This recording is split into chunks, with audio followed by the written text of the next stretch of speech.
Историјата на Битола ја проткаена со значајни настани. Сепак позабележливи се вриежите што преку аидуството се надобрзуваат на Илинден, кога градот стана центар на тајната македонска револуционерна организација, што како борбен почеток го доби своето врвно оформување во бесмртните денови на херојската народно-ослободителна борба.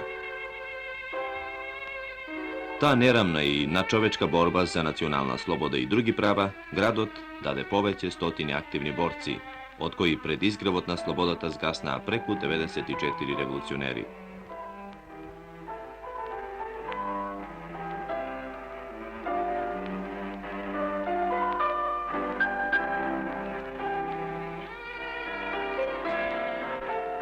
Во овој град, во непосредна близина на Занданкуле, тој символ на многовековното робување, се наоѓа родната куќа на народниот херој Стеван Наумовски, на улица Преспа, број 11.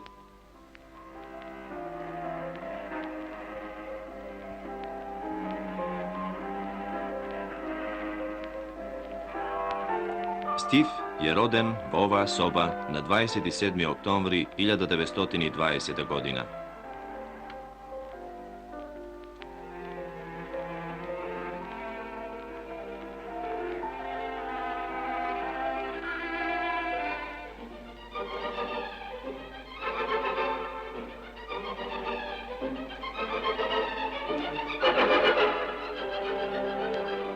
Неговите родители, Васил и Јана, се населија во Битола во мрачни времења на робство. И мајката и таткото, и сестрите Марија, Александра и Даница, и браќата Ѓорѓи и Сотир, чувствуваа бесконечна љубов кон Стив, кој што пројавуваше особини на вонредна обдареност. Сите негови одлики се вообличуваа постепено и јасно, уште за време на неговото школување во Битолската гимназија.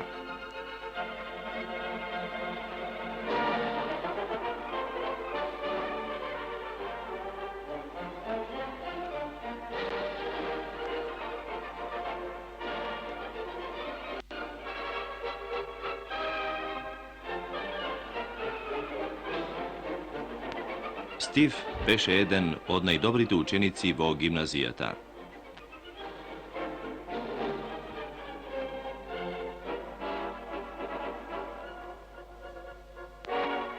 И покрај тоа, наоѓаше време да собира со трпение и љубов растенија за својот хербариум, да ја изучува стенографијата, да го усовршува францускиот јазик со помош на допишување со пријатели од странство, да вежба тешки партитури на виолина, да се вдлабочува врз проблемите на математиката, што беше негова страст, да ја проучува детално општата и национална историја и да ја студира револуционерната литература со вонредна упорност.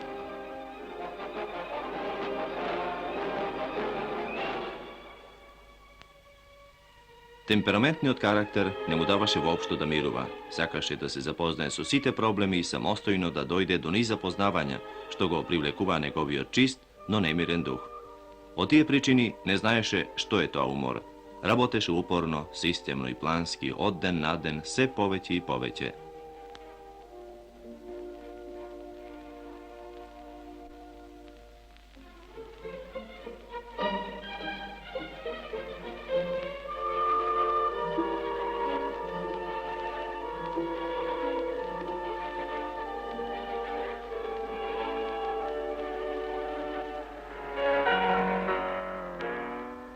Неизмерно ја сакаше природата.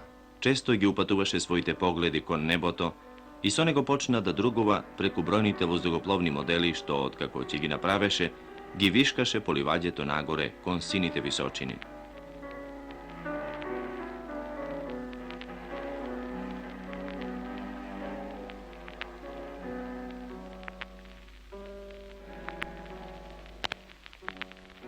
Стив неуморно зарачеше од радост и веселба.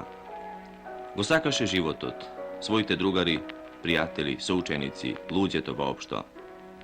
Настојуваше да е во постојан допир со нив, да се наоѓа во нивна средина. Неретко лично ги организираше екскурзиите до убавите местности околу градот. Стив умееше да ги искористи не само екскурзиите до соседното Буково, Крстуар, Лавди и други села, туку и сите други средби, како манастирските собири, селските денови и слично, за да придобива нови соидејници. Така се разви во неуморен агитатор на партијата. а луѓето сакаа да го слушаат, да се наоѓаат во негова близина и да ја почувствуваат огромната благородност што извираше од неговото срце и нетрпеливоста кон подмолништвото, нечестноста и предавството.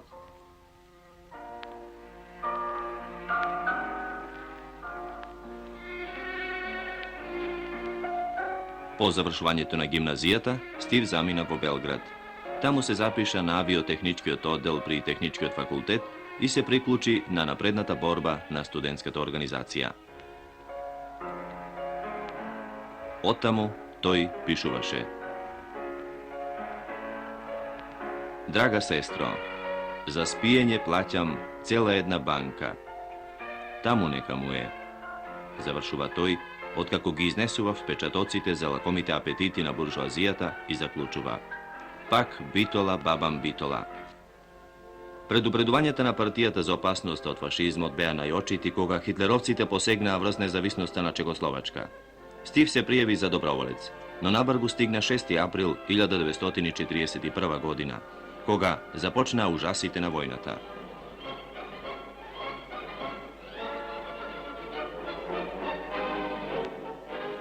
Веднаш по априлската катастрофа, Стив се врати во Битола, без да губи и миг време, самоиницијативно се зафаќа за организирање на вооружен отпор. Се среќава насекаде со цел да ја прошири партиската организација, така се најде и во монополот. Него го пуштија да работи во она оделење кај што работев јаска. Се разбира, тоа оделење беше мало од 400 лажи и дојде онај службеникот ми рече дека ќе ти биде помошник. Но набрзо тој разбра дека веќе јас сум организиран и дека пред мене може послободно да дискутира, да зборува, а одма после тоа почна да доаѓа во тоа оделење Ило Топаловски, со кој веќе почне да одржуваат состанци. Тогаш мене ми наложуваја да излегувам надвор, да чувам стража, евентуално да не дојде некој од службениците и да не ги види заедно кај што дискутира. Ова е Стрежевската воденица, еден од бројните илегални складови за оружје и муниција што го организира Стив како секретар на местниот комитет на Комунистичката партија на Југославија. Тој ги консолидира партиските редови и ги елиминира колебливците, ја омасови Скоепската организација и ја вклучи во голем број акции, ја организира прочуената Илинденска демонстрација. Во удел да со Стив присуствувам на еден состанок на покрајнскиот комитет во Скопје. Тргнавме од Битола, стигнаме во Скопје и преку јавката дојдоме до станот кај што треба тој састанок да се одржува. На састанокот, поред другите од натрешноста, присуствуваа Мирче Ацев, Светан Димов, Перо Тиквар, разбира се и Методија Шоторов Шатро, тогавашен секретар на покрајнскиот комитет, а како представник на бугарската партија присуствуваше Богдан Балгаријанов. На 22 април 1942 година Стив го основа првиот битолски партизански одред Пелистер во густата гора над Борбено-Лавци.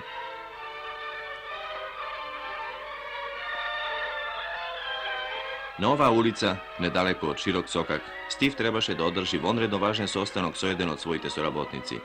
Меѓутоа, сосем случајно, се сретна со обласниот началник на злогласната бугарска фашистичка полиција Ќурчиев.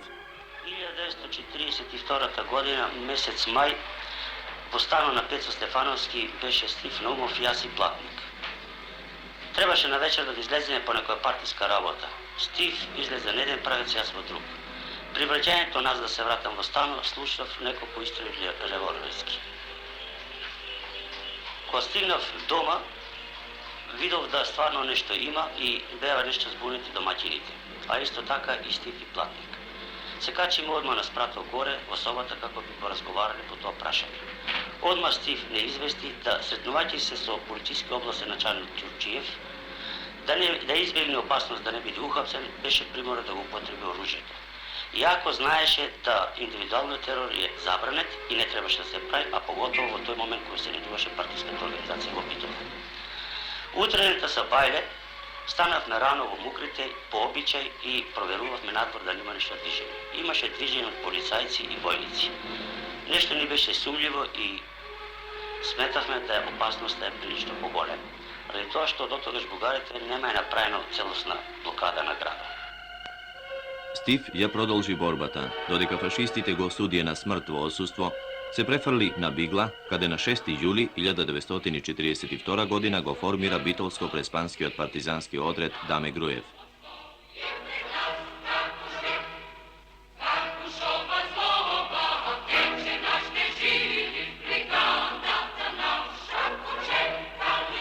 Честото присуство на Стив Наумов во партизанскиот одред Даме Груев беше од големо значење за развитокот на одредот. Стив Наумов, како голем ентузијазиран комунист, беше еден од неговите организатори и раководители и тој деноноќно дееше над него, го инструираше, изградуваше, раководеше и се радуваше на неговите успеси, на неговиот развиток. Деноноќно дееше над него, го инструираше да се спреми за вооружената борба и го сврзуваше одредот со партиската организација и со народот на теренот. За пример ќе го наведам само нападот на Кажани што го изврши партизанскиот одред Даме Груев на 18. август 1942 година вечерта, кој го подготви Стив Наумов и кој го повика одредот од Болтска планина да се врати на планината Бигла. И така, под негово раководство, се нижат голем број акции. На 2. август одредот влезе во Смилево. На 22. истиот месец, Стив лично раководи со нападот врз фашистичкиот участок во Кажани. Непријателите беа поразени. Присуството на Стив влеваше неизмерна верба во победата. Уште 40-та година во септември месец, кога падна местниот комитет Битола затвор, после таа позната провала, чув за покојениот Стив Наумов како личност која иди во обзир за организатор на новиот местни комитет, односно секретар на новиот местни комитет. Нешто покасно без и јас примен во тој ново формиран местни комитет и имав прилика да се уверам во тоа кое порано го слушав за Стив. Дека е човек со големи организациони способности, спремен на секаде кај што ќе се зафати со неговиот авторитет да створи организација, било на партија, било на ској, да од луѓе малку уверени во тие комунистички идеали направи повеќе уверени. Но најповеќе ми е чудно кога се говори за другарот Стефан Наумов, тоа кај тој најдувал толку голема енергија да може да се бави со сите проблеми на организацијата. Тој не само што е водел организацијата на местниот комитет, како во градот, така и во селата. Тој формирал нови организации. Тој пронајдувал комунисти и ги приклучувал во организацијата. Односно му давал на секретарите на партиските ќели, како тогаш ни викаме. Тој формирал нови скојевски групи. Така една прилика има да го чујам како во градот во Битола од некој скојевски формира скојевска група имал предал на одговорните по ској во тоа време. Ми паѓаше особено во очи неговата храброст. Тој никој пат не трепнуваше со око било какви претни да престоеле. Има со него повеќе срешти на састанците на местни комитет кои сме држале во Битола и надвор од Битола. Во почетокот на септември 1942 година Стив се префрли во Питома Преспа, заедно со својот револуционерен другар и даровит македонски поет Мите Богоевски, да го поттикнат развитокот на револуцијата во повеќе села. Но, на 12 септември беа откриени во близина на селото Болно. Се заметна неравна борба на двајца родолюбци против стотици поробувачи.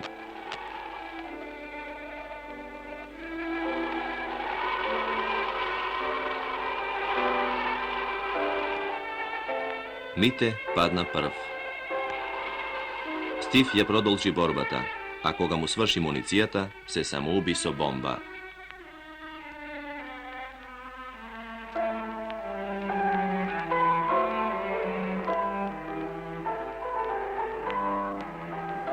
Herojskата смрт на Стив меѓутоа не ги обесхрабри неговите соборци. Напротив, разгорот на востанието и се помасовниот отпор на македонскиот народ против фашистичкиот окупатор представува олицетворение на животните идеали и борба на Стив Наумов.